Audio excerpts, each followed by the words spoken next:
Pada subuh ini kita melanjutkan pengajian masalah istiqomah, melanjutkan dari surah Asy-Syura ayat 15. Ada perkataan, jangan kamu ikuti hawa nafsu mereka, gitu ya. Wala tattabi' ahwa'ahum. Perkataan jangan mengikuti hawa nafsu mereka itu yang tadinya Rasulullah menghadapi persoalan mereka ngajak, antara lain giliran ya. Satu saat mereka orang kafir Mekah itu menyembah Tuhan kita ya. Pada saat kita menyembah Tuhan mereka ya.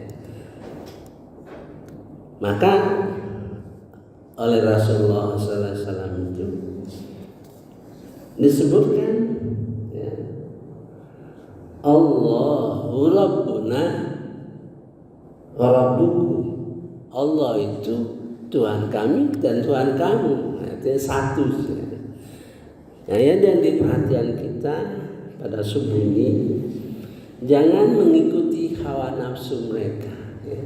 Di dalam Quran ini setidak-tidaknya ada 2 ayat ya.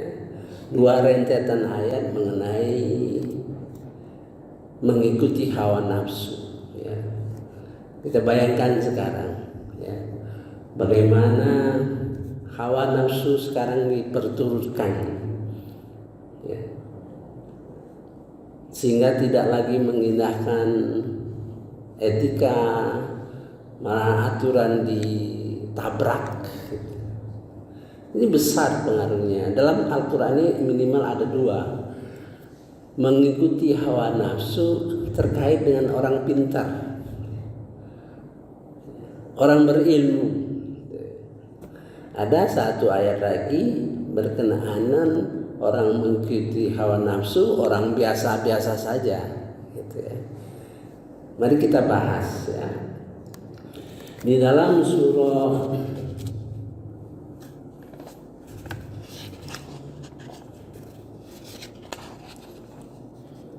Al-Jathiyah ya,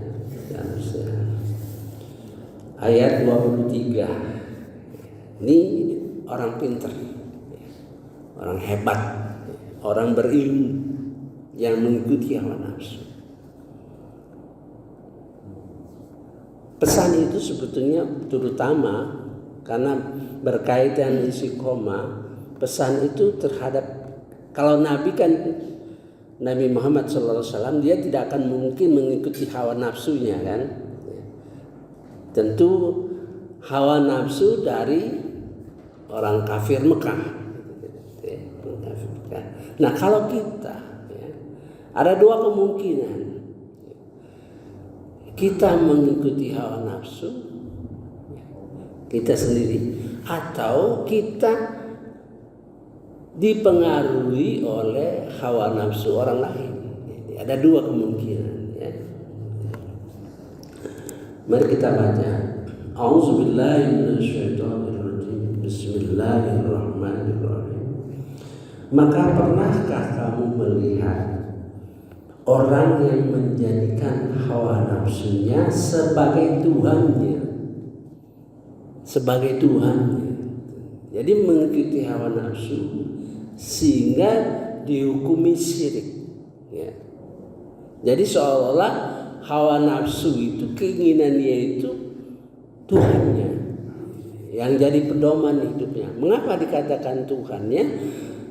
Dalam melaksanakan mengikuti hawa nafsu, banyak hukum-hukum Allah itu dilanggar.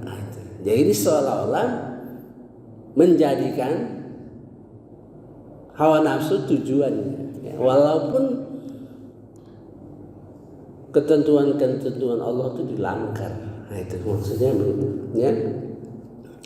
Dan Allah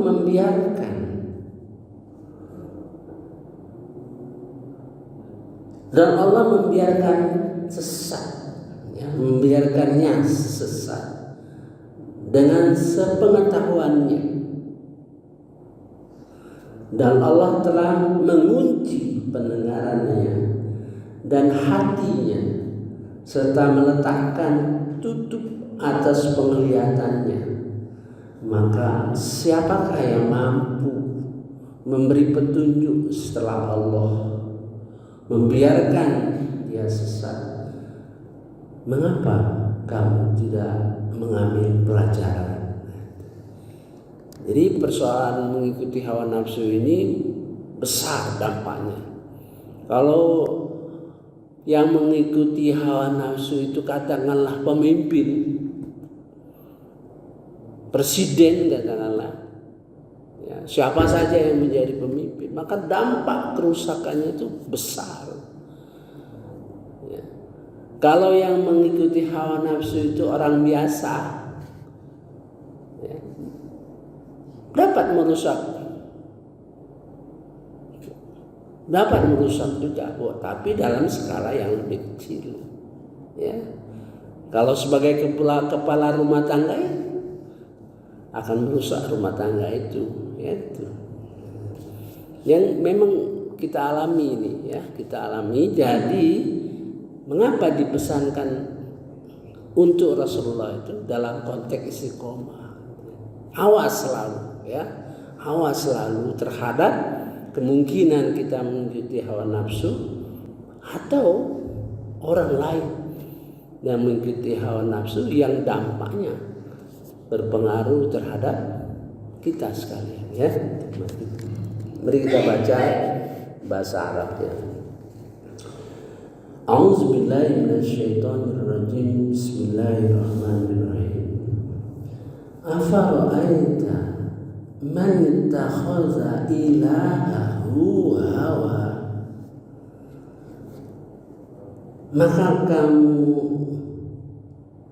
Maka apakah kamu melihat, memperhatikan, memikirkan, gitu kan? Untuk kita pahamkan, gitu ya. Man ittakhadha ilahahu, orang yang mengikuti, ya, hawa nafsunya sebagai Tuhan. Wa adallahu Allahu ala ilm, dan Allah membiarkan kerusakan itu, kesesatan itu, ya, dengan ilmunya. Dengan ilmunya, proses kerusakannya itu dia didiamkan oleh Allah Subhanahu wa taala.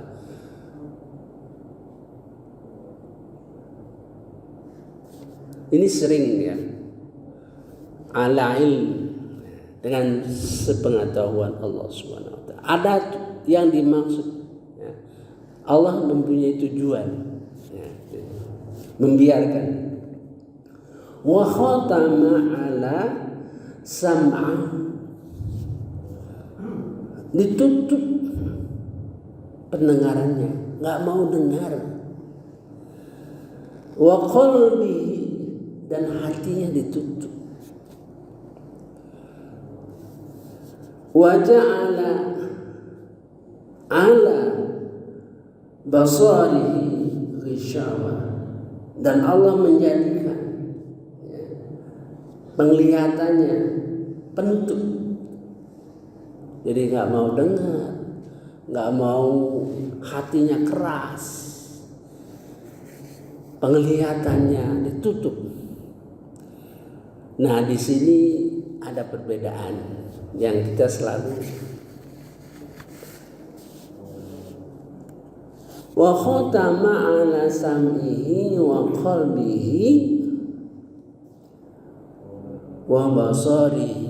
Nah, biasanya begitu. Di sini wa ja'ala ala basarihi ghishawa, dijadikan penutup. Saya kira sangat keras, ya, ditutup sama sekali, ya. Faman yahdihi min ba'dillah, maka siapakah yang akan memberi petunjuk, ya, setelah Allah memutuskan dia sesat? Nggak ada, ya. Afala tazakkarun, apakah kamu tidak mengambil pelajaran? Kita lanjutkan, ya. Di sini kelihatan termasuk kategori orang yang berilmu, ya. Dan mereka berkata, ayat selanjutnya, dan mereka berkata, kehidupan ini tidak lain hanya kehidupan di dunia saja. Kita mati dan kita hidup, dan tidak ada yang membinasakan kita selain masa. Tetapi mereka tidak mempunyai ilmu tentang itu. Mereka hanyalah menduga-duga saja. Mengapa ini orang berilmu yang mengikuti hawa nafsu? Ya, karena dia berpikir, karena dia menduga-duga mengenai kehidupan menurut versinya, ya itu, ya. Di situ maksudnya menunjukkan bahwa orang itu orang yang berilmu. Sekarang kita melihat, ya, kita lihat surah Al-Furqan mengenai orang yang mengikuti hawa nafsu, tapi dia orang biasa aja, ya, biasa aja. Orang kecil lah. Kalau tadi orang besar, orang berilmu, ya. Di dalam surah Al-Furqan ayat 43. Nah, kita lihat, ya. Ara'aita man ittakhadha ilahahu hawa.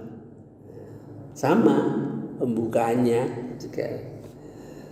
Tidakkah kamu melihat, memperhatikan, ya, man ittakhadha ilahahu hawa, siapa yang menjadikan hawa nafsunya sebagai Tuhannya, ya.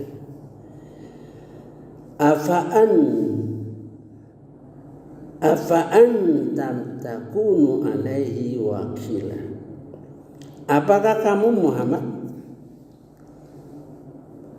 kamu akan menjadi penjaganya, pemeliharanya?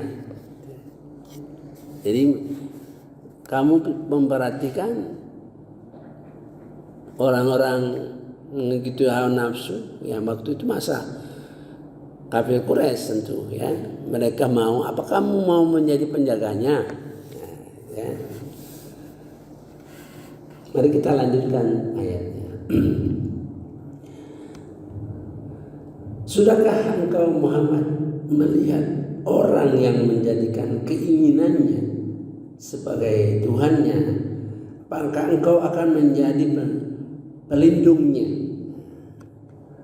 Atau apakah engkau mengira bahwa kebanyakan mereka itu mendengar atau paham, memahami? Mereka hanyalah seperti hewan ternak, bahkan lebih sesat jalannya. Ini melambangkan orang biasa saja, gitu, ya. Antah sabu, atau kamu mengira anna aktsaruhum yasma'u, bahwa kebanyakan mereka mendengar apa-apa disampaikan olehmu, gitu. Jadi kalau orang yang mengikuti hawa nafsu, ya, hawa nafsu, ya, misalnya kedengkian, ya, misalnya rasa iri, atau dipengaruhi setan, ya, terhadap seseorang lah, terus orangnya. Setan itu memenuhi pikirannya gitu. Maka dia tidak mendengar, ya, tidak mendengar dia. Awiyakilu, atau mereka menggunakan akalnya. Nah, karena hawa nafsunya sudah menutup dia dari keinginan belajar, keinginan memahami, ya, karena sudah diikuti hawa nafsu. Beda jadi ya.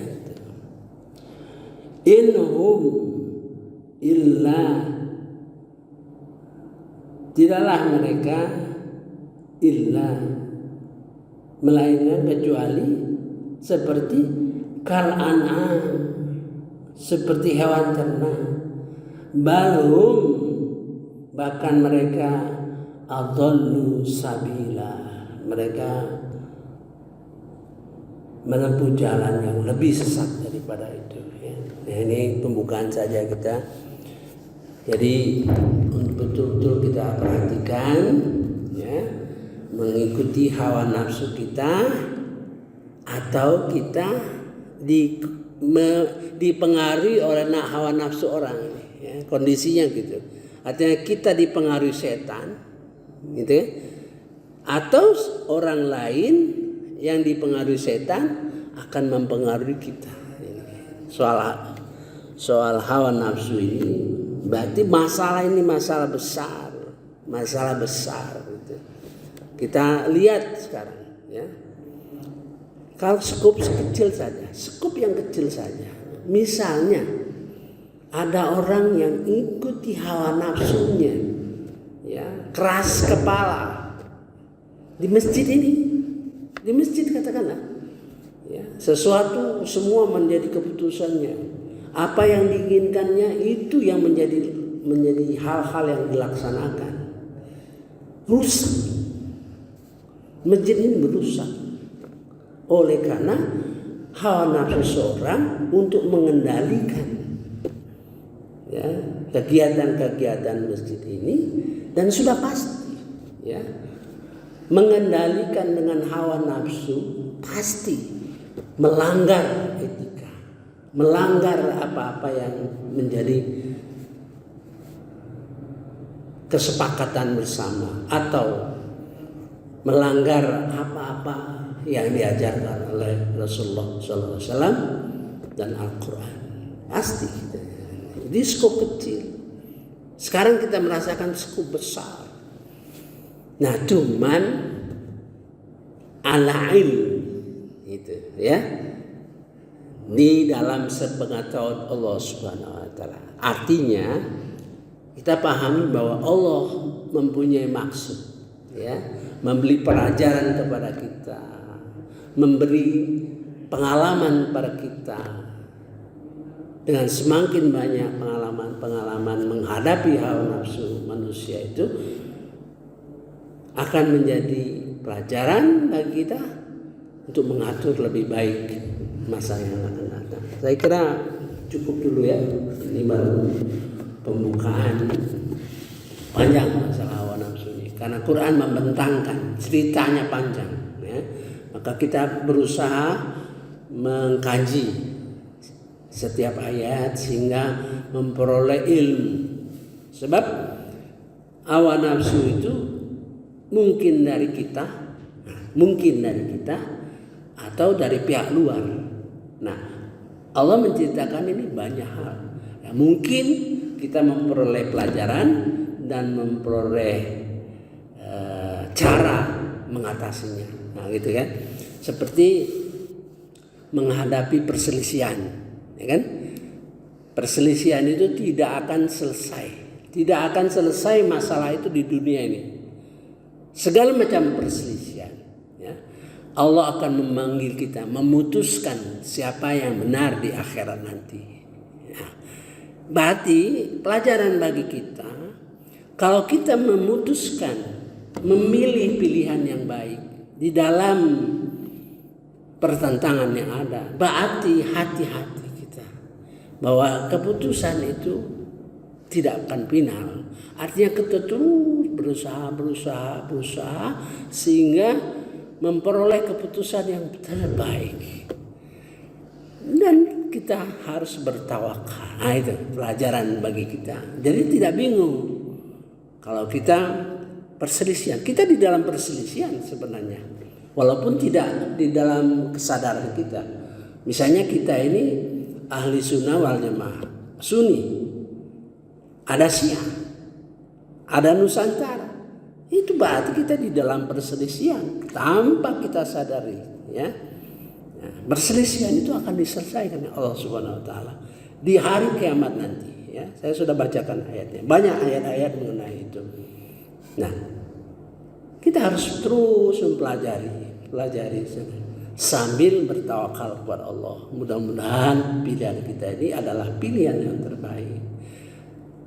Karena akan diadili Allah Subhanahu wa taala nanti. Alangkah sedihnya kita, ya. Kalau nantinya di akhirat ini ternyata kita mempunyai pilihan yang salah. Sampai orang berteriak-teriak minta kembali, berteriak-teriak minta kembali ke dunia ini. Dia akan beramal sebagaimana mestinya. Terus ditanya, padahal umur kami panjangkan. Artinya kalau kita berumur panjang, mengapa kita di dalam kehidupan kita itu tidak belajar? Ya, tidak belajar menjadi orang yang menekuni, ya. Mudah-mudahan kita dalam pilihan yang benar. Subhanakallahumma wa bihamdika asyhadu an la ilaha illa anta astaghfiruka wa atubu ilaik. Wassalamualaikum warahmatullahi